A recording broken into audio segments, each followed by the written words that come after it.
handful. Charlie Elliott. Oh. All right. I think that's it. The bank. You know what down. Ready? Ready, set, go.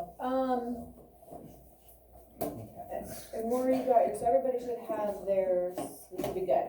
Okay, so we are gonna start our very last unit. It is energy and work.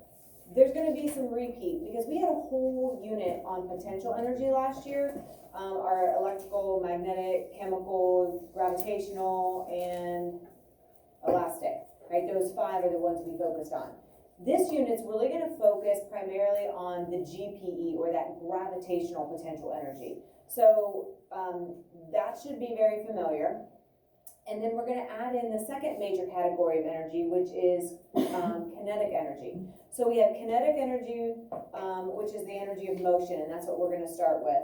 And then we're going to look at gravitational potential. And in that Bill Nye on Friday, you guys saw how those two are related. As one goes up, the other goes down, and kind of vice versa. They both can't go up and they both can't go down.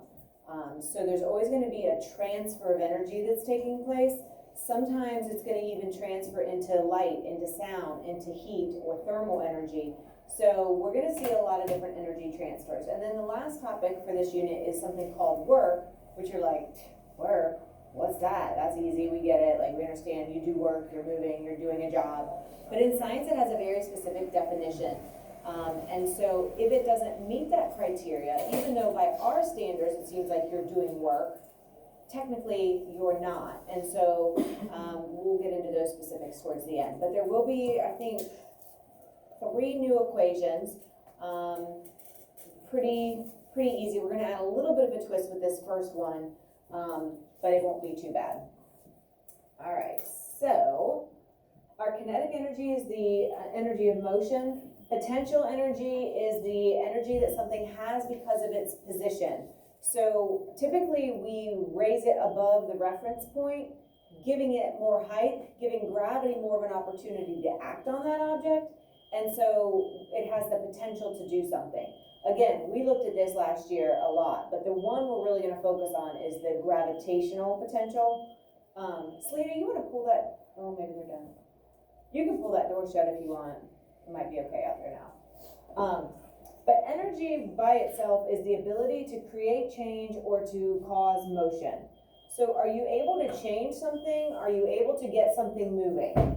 That's what is kind of the whole foundation or, backstory behind energy, right? So does it have the potential to cause change?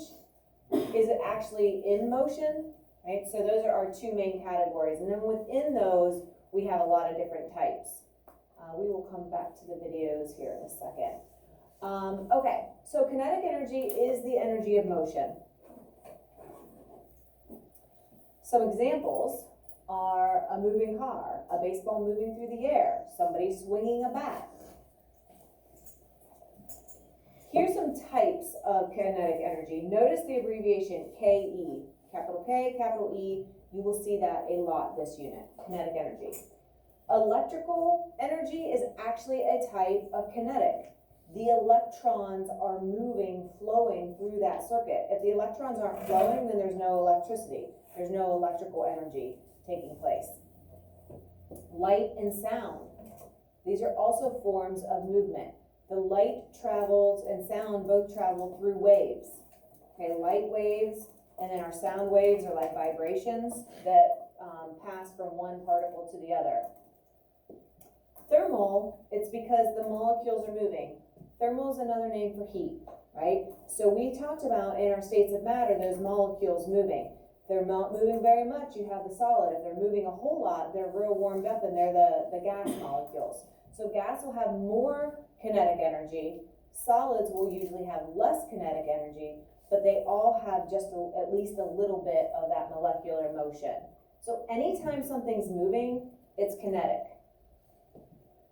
The units are the joules, and it's not the same meaning as the joules that you guys are thinking of, that we do not use here or anywhere, right? Good choices. Jewelry. I thought you were talking about jewelry. Joules, no. so it was named after the scientist that was working with this, and so joules is a capital letter because just like the Newton, it's representing a person's name, so that proper noun. So joules are gonna be our new unit. Capital J is the abbreviation. All right, and so the kinetic energy is actually dependent on two things: the molecule or the particle or the object's mass, and then its velocity. So how fast is it going?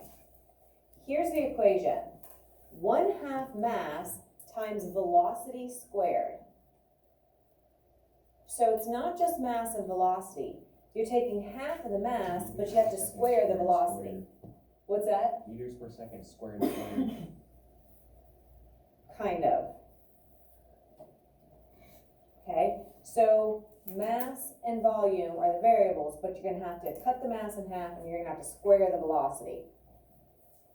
Okay, so we'll get to some practice problems. Our KE obviously is kinetic energy, our M is mass, and our V is velocity. So we're pretty comfortable using mass and velocity. Like I said, the only new twist is that you put the half in front and then you are squaring the velocity.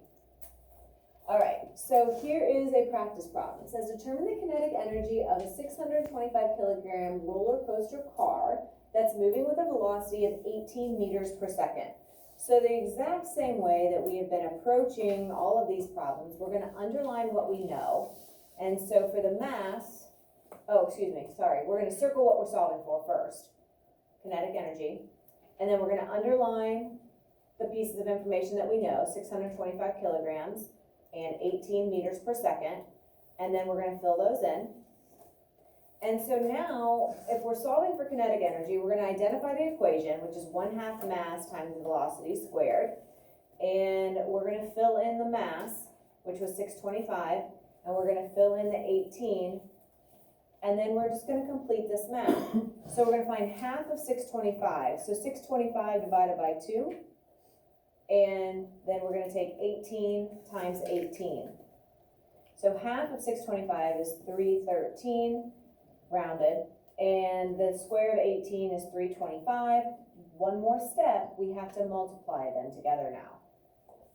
And we end up with 101,412 joules.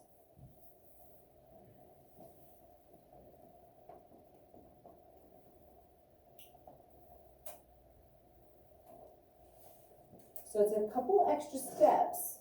It's not difficult, but sometimes people just want to take the 625 times the 18, and that's not going to get you the 101,000. Okay? So you have to make sure you're not ignoring that half and you're not ignoring the square. Okay, so let's